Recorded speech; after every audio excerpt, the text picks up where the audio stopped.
علیکم ورحمۃ اللہ وبرکاتہ۔ میری تقریر کا عنوان دائیں انقلاب ہے۔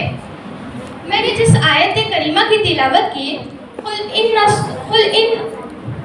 الصلاۃ ومحیای ومماتی للہ رب العالمین، اس کا ترجمہ ہے، اے نبی آپ فرما دیجئے میری نماز، میری قربانی، میرا جینا، میرا مرنا اللہ رب العالمین کے لیے ہے۔ اور میں نے ایک حدیث شریف پیش کی جس میں آپ صلی اللہ علیہ وسلم نے فرمایا، لوگوں لا الہ الا اللہ کہو کامیاب رہو گے۔ آپ صلی اللہ علیہ وسلم کی دنیا میں تشریف آوری 12 ربیع الاول پیر کے دن صبح صادق کے وقت ہوئی۔ آپ صلی اللہ علیہ وسلم کی بعثت سے سارا جہاں روشن ہو گیا۔ آپ صلی اللہ علیہ وسلم کی بعثت سے آتش کڑا نمرود پوچھ گیا۔ آپ صلی اللہ علیہ وسلم پیدائشی حسن و جمال کے پیکر تھے۔ آپ بچپن ہی سے موافق فطرت بے جان کھیل تماشوں سے دور رہے۔ آپ صلی اللہ علیہ وسلم نے اپنی والدہ ماجدہ حضرت بی بی آمنہ کے گود سے ہی تربیت پائی۔ اس کے بعد عرب کے رواج کے مطابق حضرت دائی حلیمہ لے گئی اور راستے ہی سے آپ صلی اللہ علیہ وسلم کے کویوں سے برکت سے فیضیاب ہوتی رہی۔ جبکہ آپ کی اونٹنی بڑی کمزور اور لاغار تھی، مگر جب آپ صلی اللہ علیہ وسلم کو لے کر اس اونٹنی پر بیٹھی تو اونٹنی میں جان آ گئی۔ جس وقت آپ اپنے گاؤں پہنچی اس وقت قحط تھا، مگر آپ صلی اللہ علیہ وسلم کے امان کی برکت سے اس گاؤں میں سرسبزی و شادابی آ گئی۔ حضرت دائی حلیمہ نے آپ صلی اللہ علیہ وسلم سے حیرت میں ڈالنے والے واقعات کو دیکھا۔ ایک مرتبہ حضرت دائی حلیمہ نے آپ صلی اللہ علیہ وسلم کو واپس حضرت بی بی آمنہ کے پاس پہنچانا چاہا تو آپ کے دادا حضرت مطلب نے کہا کہ مکہ کی آب و ہوا سے بہتر تمہارے گاؤں کی آب و ہوا ہے، یہ کہہ کر واپس بھیج دیا۔ 6 سال کی عمر میں حضرت بی بی آمنہ کا یثرب سے واپسی کے وقت کم و بیش اسی مقام پر انتقال ہوا جہاں پر حضرت عبداللہ رضی اللہ عنہ کا انتقال ہوا تھا۔ اس کے بعد آپ صلی اللہ علیہ وسلم کی پرورش آپ کے دادا حضرت عبدالمطلب نے فرمائی۔ پھر مکہ کے رواج کے مطابق آپ صلی اللہ علیہ وسلم نے ملک شام کی طرف تجارت کا سفر فرمایا۔ راستے میں ایک راہب نے اس قافلے کو دیکھا تو وہ خود حضرت ابو طالب سے پوچھا کہ تمہارے ساتھ کون ہے؟ آپ نے فرمایا کہ میرا بھتیجا حضرت محمد صلی اللہ علیہ وسلم ہے۔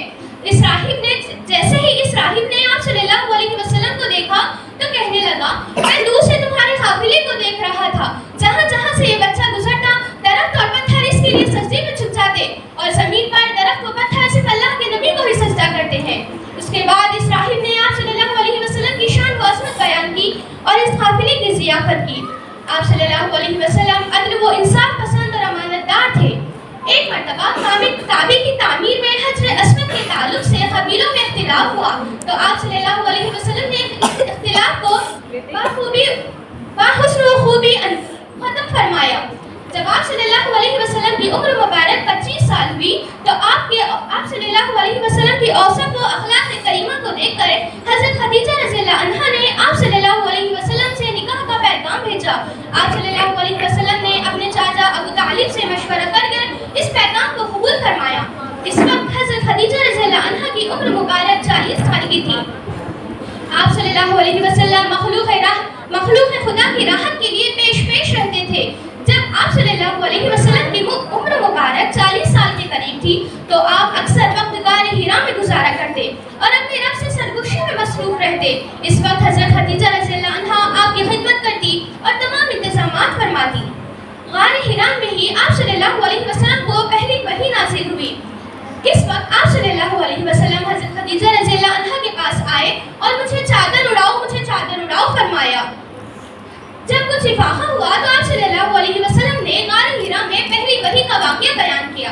اس وقت حضرت خدیجہ رضی اللہ عنہا نے کہا کہ آپ غریبوں کی مدد فرماتے ہیں، یتیموں کا سہارا ہے، آپ صلہ رحمی فرماتے ہیں، یقیناً اللہ آپ کی مدد کرے گا، آپ پریشان نہ ہوں۔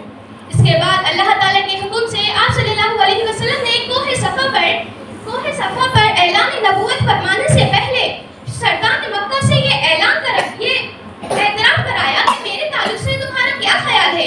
تمام سردار مکہ نے ایک زبان ہو کر جواب دیا کہ آپ صادق و امین ہے، آپ نے کبھی جھوٹ نہیں بولا، آپ نے کبھی خیانت نہیں کی، اسی لیے ہم آپ کی بات پر اعتماد کرتے ہیں۔